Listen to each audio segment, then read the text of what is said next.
Let's explore the intersection between meditation and financial stress. We're going to explore an advanced practice, an advanced version of what I like to call the befuddlement practice. Befuddlement occurs when we are in a circumstance that is not only unpleasant, but is quite baffling. It baffles both our intellectual ability to solve a problem and our emotional ability to find a sort of equilibrium. We're going to work with the 4 tantric bases of mindfulness, and we're going to work with them backwards. We're going to start with circumstance and then relax down into physiology and then relax down into communication and then relax down into awareness. We're starting with the very coarse and ending up with the very subtle. This coalescence can help us to find our center. We're going to work with similes. Similes are like metaphors, but with training wheels. Why? Why do we do this? Is Lama Jigme sadistic? Is he trying to make us cry? Is he trying to make us spill our milk? No, and of course, he'd rather you use almond milk. But the reason we work with similes, the reason we work with figures, is that our triune brain evolved to think symbolically. When we use words to access symbols, it multiplies the effectiveness of the meditation by an order of magnitude. The good news is these meditations work best if we do not actively strive to visualize, simply by mentally, silently reciting these similes. It will massage the subconscious mind to access the potent healing symbolism required. We are going to use 4 different symbols. Our symbol for circumstance will be that of a paradise or a pure land. A pure land comprised of light, and because it is comprised of light, like all things made of light, it is non-graspable. Then we will work with the simile of a Buddha's body of light. And like anything made of light, it too is ungraspable. And the name of this Buddha's body, or the name of this Buddha, is Tare, also known as Tara. Doesn't matter if she's real, doesn't matter if she's imaginary, doesn't matter if she's purely archetypical. It's just a simile. Then we will work with mantra. And the idea is that if a mantra is composed of light, regardless of how delightful it may or may not sound, it is also non-graspable. Our 4th simile will be that of a symbol representing a Buddha's mind. Because that syllable is composed of light, it too is non-graspable. And so if you sense a pattern here, we are going to liken our circumstance, our physique, our communication, and our awareness to symbols comprised of light that are tantalizing yet non-graspable. At this moment, if it makes 0 sense, then you are right on schedule. This will make sense not in the thinking, but in the doing. Quick reminder, if you've been watching my previous videos, then you already know that natural selection has hardwired us to be passively mindful during each inhalation and acquiescent and prone to letting go, even a little bit, during each exhalation. So don't worry about actively noticing or actively relaxing. Just by following along in these guided meditations, your body and your mind will do exactly what what natural selection and evolution have optimized them to do, to our very great benefit. If at the end you have unanswered questions, don't pay that no, never mind. Just type it up in the comment area below the video and I'll be delighted to get back to you. Let's jump right in. We're going to start with our circumstance. Our circumstance is more than our environment. It's our situation. And if you are watching this video, then something in your life situation is stressful, especially in a financial sense. That is not an indictment. That's par for the course. Life on earth is treacherous. So much so, my friends, that earth has a 100% mortality rate. That's right. You heard it here first. We're going to begin by counting on a right ring finger. Doing so will help us to access some of the important antidotes to financial insecurity. We're going to count upon our first crease, our second crease, our third crease, and then the tip. On the in-breath, we're going to silently and mentally ask the first part of the rhetorical question, how is here? And on the out-breath, we're going to silently and mentally recite the second part of the rhetorical question, seen yet void. How is here seen yet void? Void is just a fancy way of saying non-graspable. For instance, this circumstance is appearing yet as non-graspable as a vast empty void. We're not saying it is a vast empty void. We're saying it's simply as non-graspable as one. Consider, if you will, 3 statements. We'll start with a literal statement. John is tenacious. Now let's explore a simile. John is as tenacious as a terrier with a bone. Now let's get metaphoric. John is a terrier with a bone. It would be a great mistake to confuse that that metaphoric statement for a literal statement. For if John really was a terrier with a bone, he would find himself in quite a precarious and unfamiliar situation. Likewise, we're not saying our circumstance doesn't exist. We're saying it's simply as non-graspable as a vast empty void. What's an example of a vast empty void? Consider the infinite azure sky on a beautiful cloudless spring day.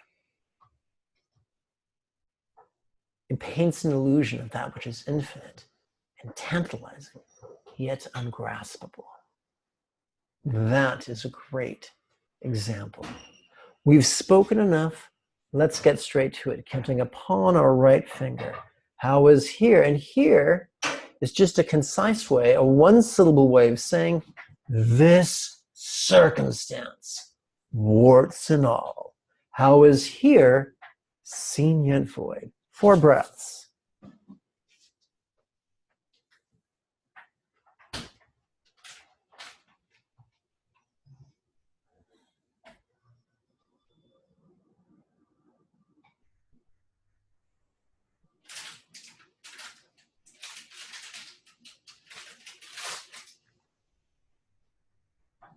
We turn our attention now to the second set of exercises, which we will count on both of our little fingers. 1, 2, 3, and 4, just like that. We're now on the in-breath. We silently and mentally recite, notice here. On the out-breath, we silently and mentally recite, acquiesce, which is a fancy way of saying as flowing as liquid water. In other words, just as liquid water would fall between our fingers, we choose to let go. Just because we choose doesn't mean we feel. This is not an affirmation. We're not lying to ourselves about what we're experiencing. We're merely harmonizing our intention with the mechanisms already latent in our central nervous system. Both little fingers, notice here, acquiesce.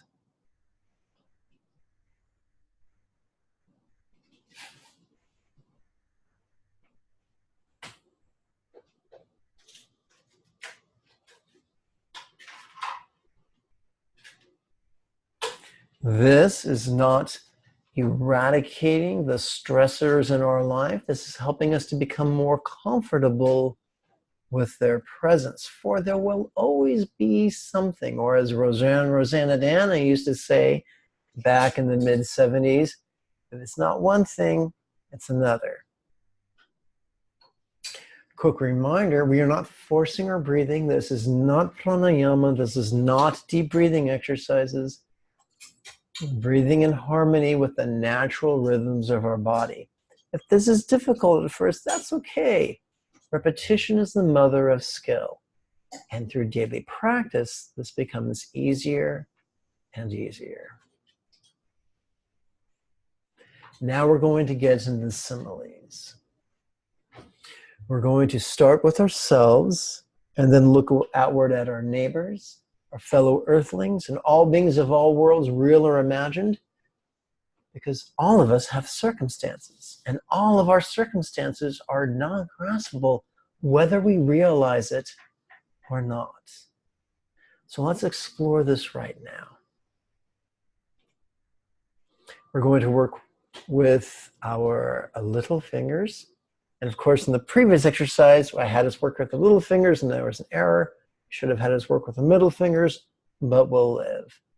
Now this place, like Pure Land, seen yet void.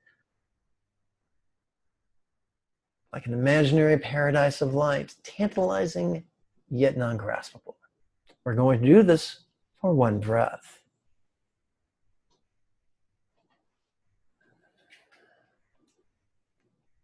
Neighbors' places like Pure Land, seen yet void.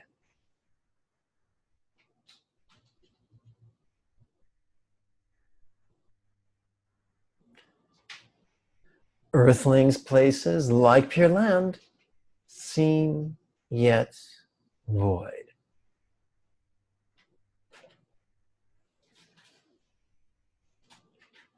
All beings' places like Pure Land, seen yet void.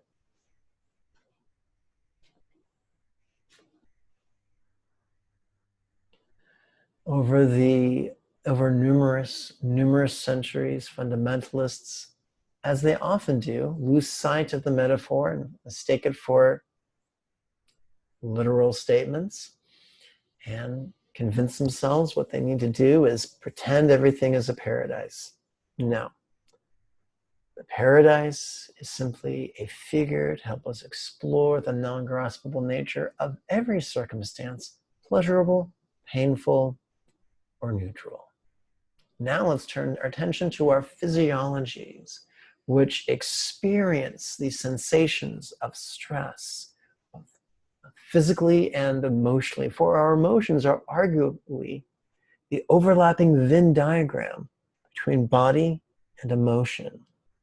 Between body and mind. So whether we think of our emotions as physical phenomena or something in between mind and body, it don't matter. And let's hit it right now. We're going to start once again with our right ring finger. How is form? And of course, form is a one-syllable metaphor for body. Felt yet void. So our circumstances we saw, our bodies we feel. Especially if we have survived adolescence. So, right ring finger. How is form? Felt yet void. Remember, this is a rhetorical question. We're loading the program into the supercomputer of our subconscious.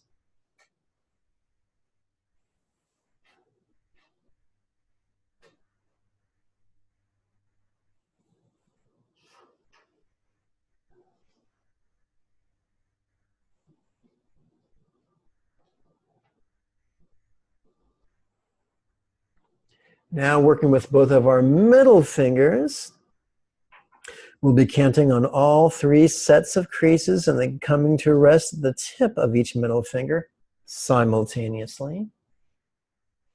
Feeling form, acquiesce.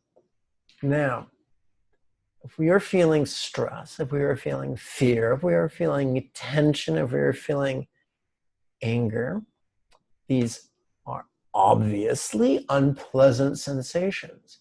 The fool strives to push away painful sensation and also attempts to clutch onto pleasurable sensations at his peril.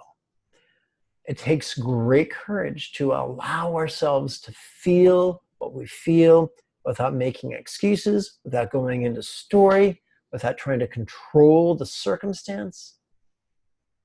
It takes incredible courage to perform this exercise. Let's try right now. Feeling form, acquiesce.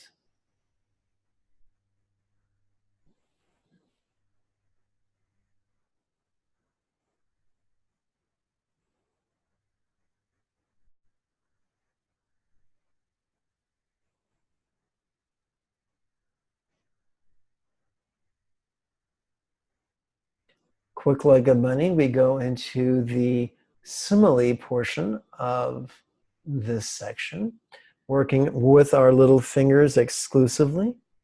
Now this form, like tare, felt yet void. Tare being Sanskrit for Tara, the archetype of enlightened activity. Some consider her a real entity. Some consider her purely an archetype. Personally, it don't matter. Tare is functioning here purely as a simile. A body comprised of light, even a beautiful body comprised of light, is utterly non-graspable. Let's play with this right now. Now this form, like tare, felt yet void.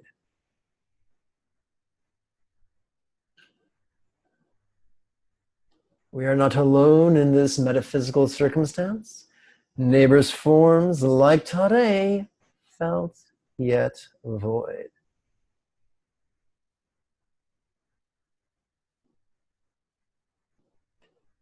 This universe is, this planet is much bigger than our neighborhood. Earthlings' forms, like tare, felt yet void.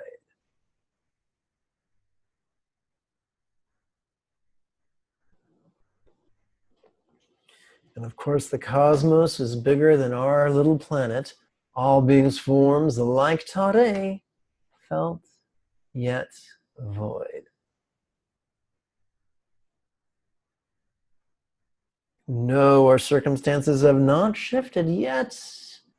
Our experience of them has already begun to shift, even just a little.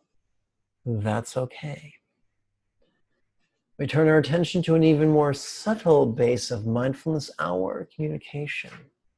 External communication with others can be either verbal or nonverbal. What about internal communication? Talking to ourselves, our inner narration. It may include our emotion, our intention. calculation, our recollection, our imagination, or a combination of any of the above. We don't need to put a fine point upon it. There's stuff going on outside of us. There's stuff going on inside of us. Let us extricate ourselves from the sticky, sticky web of story that can limit us and bind us.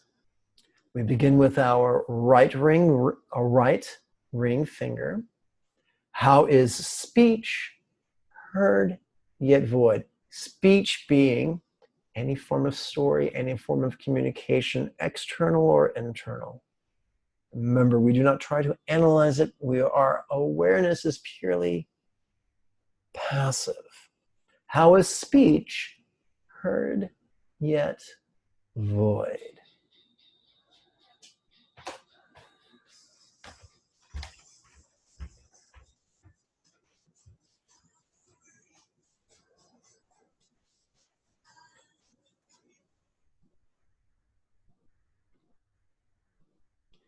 We turn now to both middle fingers simultaneously. Hearing speech, acquiesce.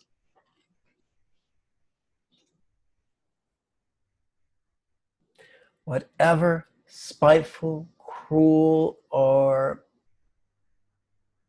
completely unimportant things we are bouncing around the inside of our skull, we are acknowledging it and letting go of it.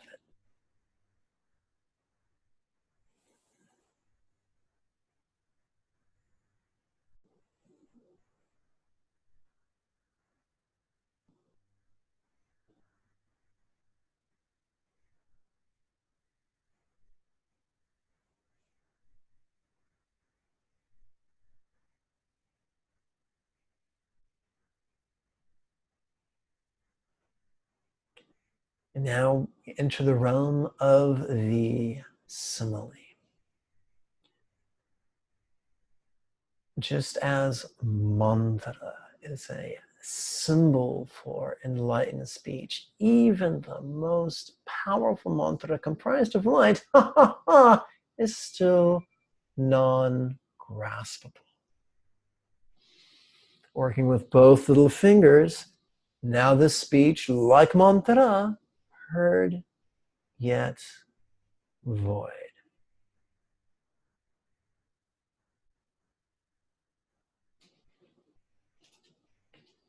Neighbor speech, like mantra, heard yet void.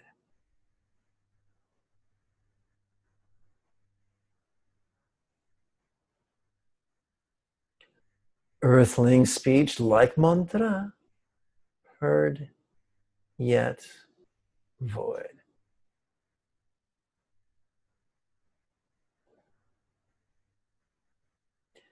All being speech, like mantra, heard yet void.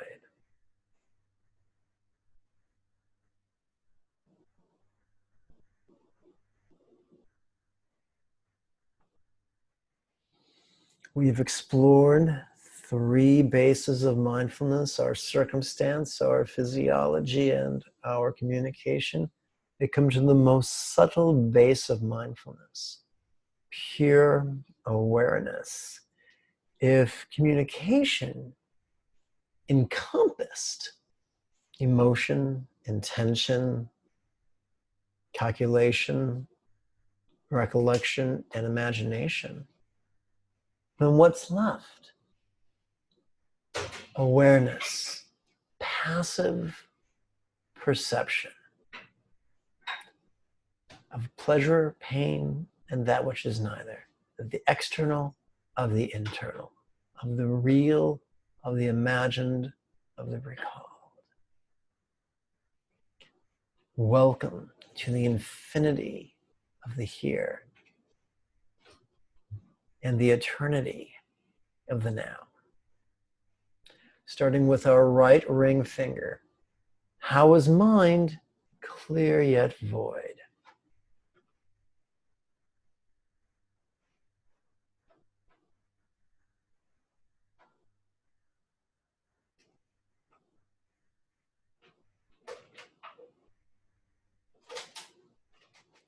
We've suggested the proposition. Now we're going to realize the voidness of mind simply by playing with the second exercise while counting upon our middle fingers.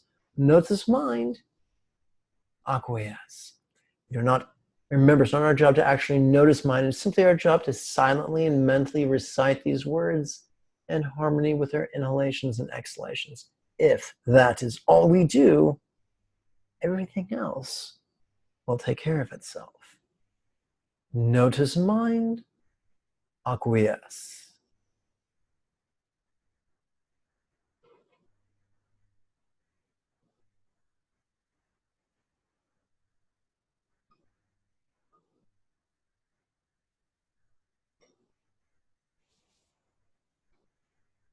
We now enter our last 4 opportunities to play with similes, working upon our little fingers simultaneously.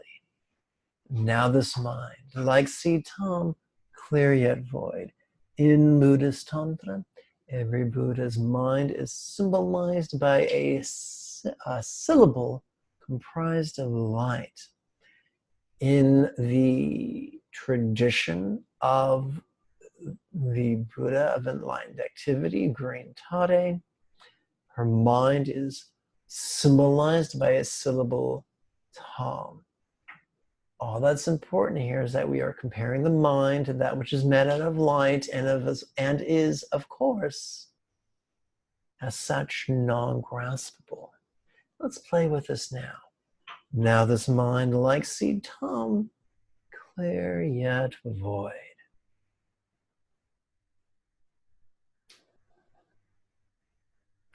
Neighbors' minds, like seed Tom, clear yet void.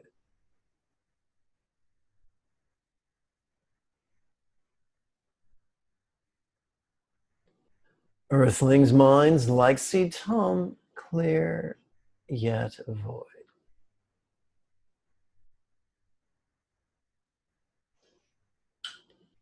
All beings' minds, like seed Tom, clear yet void. There is a very high probability that at this point you feel different than you did before you began this practice. Even though your circumstances appear unchanged, you may be more peaceful, more centered, more accepting, and as such, may be open to subtle resourcefulness and subtle insights that you were previously deaf to. One of the lies of pride is that we are alone, but we're not.